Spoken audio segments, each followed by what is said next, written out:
Hello, my friends. Is there another explanation that we haven't been told of all the things that we see? See, a long time ago, was it different? Did strange creatures roam the earth with men?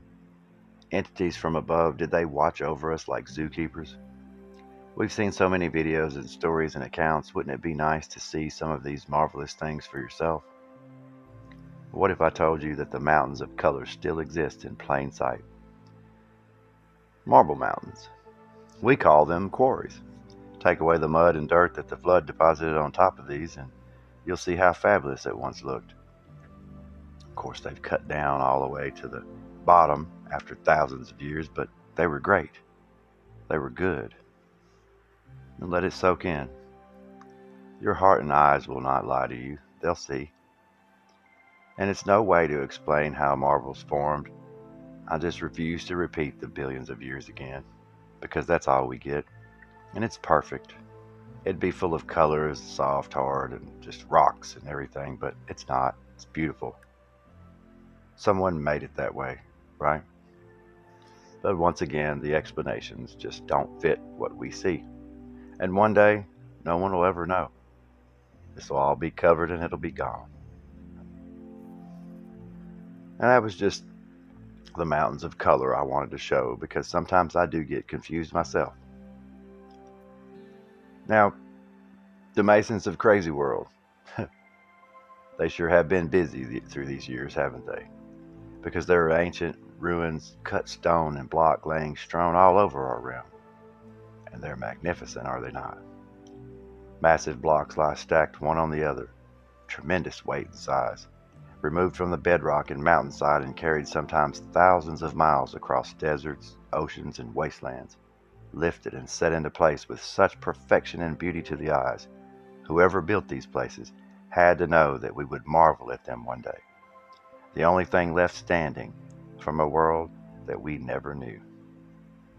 And men who think that they know the purpose and meaning behind most of these ruins have no idea of the magnitude and importance that they may have possibly once played in our crazy world, because someone put them there, and put them there permanently, on purpose.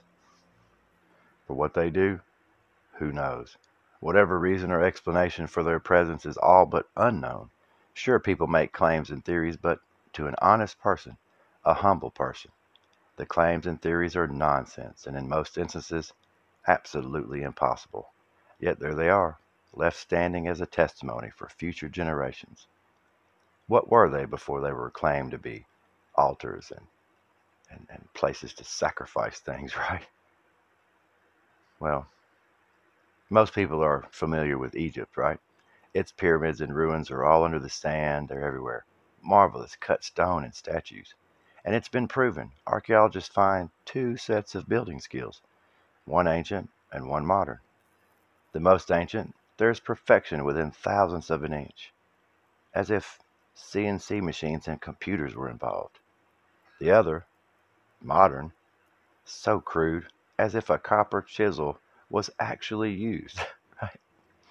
They had no cranes to lift these stones. There were no power tools, computers, CNC machines, nothing. Thousands of tons, millions of pounds some of these stones weigh.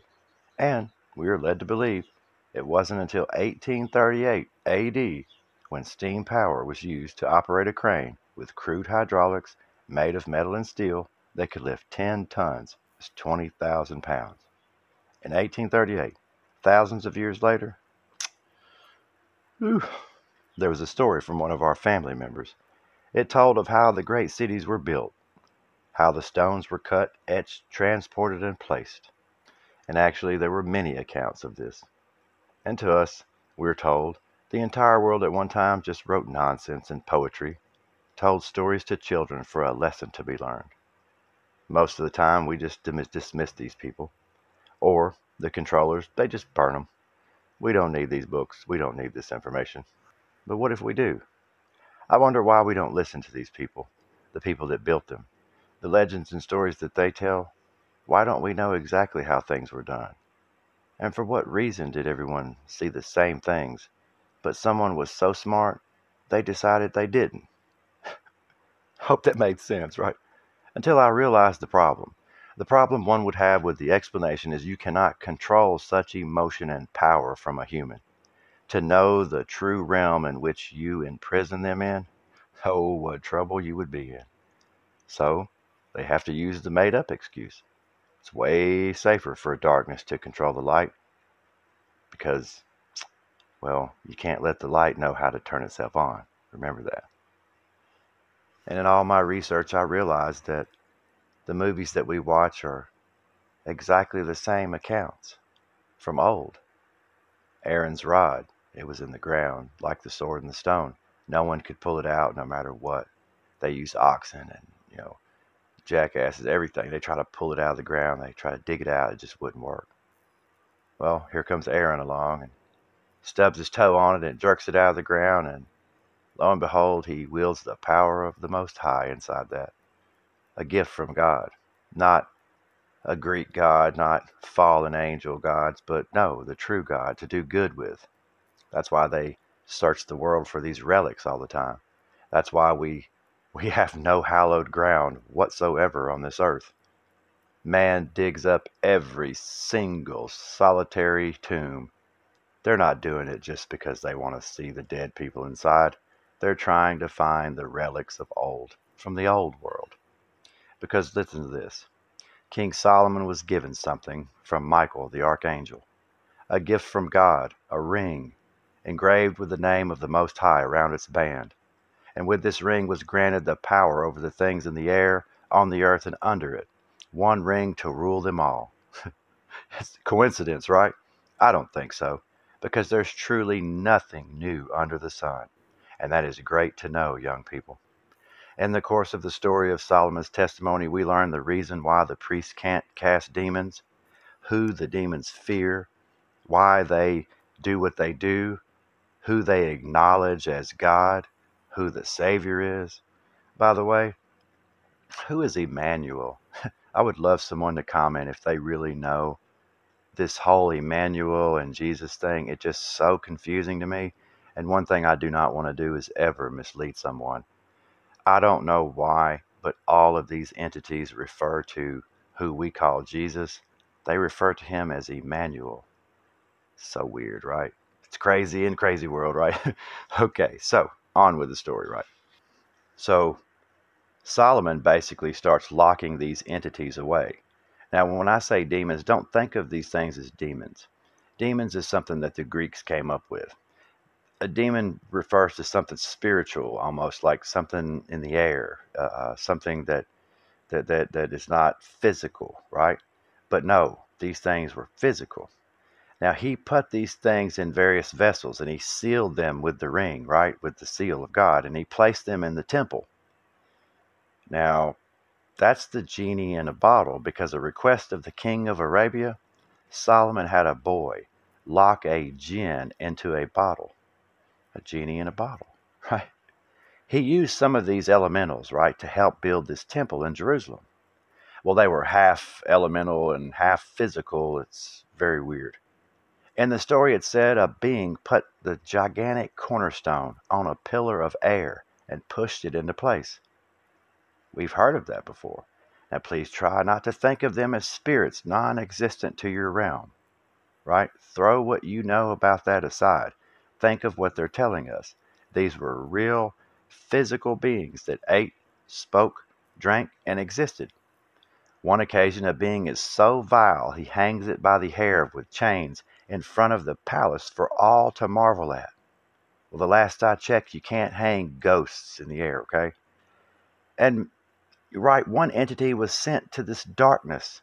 He says, go to the darkness and cold, where no flesh can walk, and fetch me the worm to etch the stone. What? Well, we see the perfection. Is this how it was done? Well, here's a fun fact for you. Fafnir was a worm dragon, like Asia, right? How they have their dragons are kind of wormy. They run around with them. Like Dragon Ball Z, Shinron, right? Those who know it. But there's three types of dragons, earth, air, and water, right? But then you have the fire one too, right? That's different. Well, they call it worm, right? Dragon worm. Well, guess what the dragon worm was? Its blood was acid. Imagine that. Another one made, giant ropes. One cut marble, one polished stone, one made brick, a dragon man thing, half man, half animal hybrids. This was written to us as fact, not the dying words of a madman, but the last testament from a good man. See, he said in his account he didn't want us to do the same mistakes that he did. Put the first last and the last first in your life. Wow. Of all the instances King Solomon speaks to these entities, they threaten him all the time. They try to make deals. They're quite horrible, too. One in particular, here's the number, I'd find them, 33 elementals. They tell Solomon, one day, men will free us from the bonds that you put us in. They will open these containers and let us go. I'm sure the clown show started the day they found these. I'm not saying it's truth, I'm just saying. Because we are told completely opposite for some reason, 180-degree explanations from what was written. But remember, it's always good to know two stories, because it could one day save your life. Maybe your heart won't fail you that day. I don't know. And if this place is truly magical, it surely explains a lot, wouldn't it? Right? Like the seal of God, that was in Solomon's testimony. It was the name of the Most High, simple and true, buried in ancient books. Imagine the books that we didn't see. Imagine what they had in them. And that's what is and always has controlled the spirits. The name given to humans for us to use against them. Our Father gave it to us in heaven. The Masons and secret societies know the true God's name, and it's on their amulets and their relics. You ever wonder why exorcisms don't go well? Like how they damn near kill the person? Wrong name. I don't know. And with 65% of our world being unmapped, unexplored, think of what could hide, right, in half of your house. Nobody seems to know anything, but it's written and we ignore it. And we say, oh, it's just poetic and fantasy. However, the fantasy is what we're told, and I've found that to be true.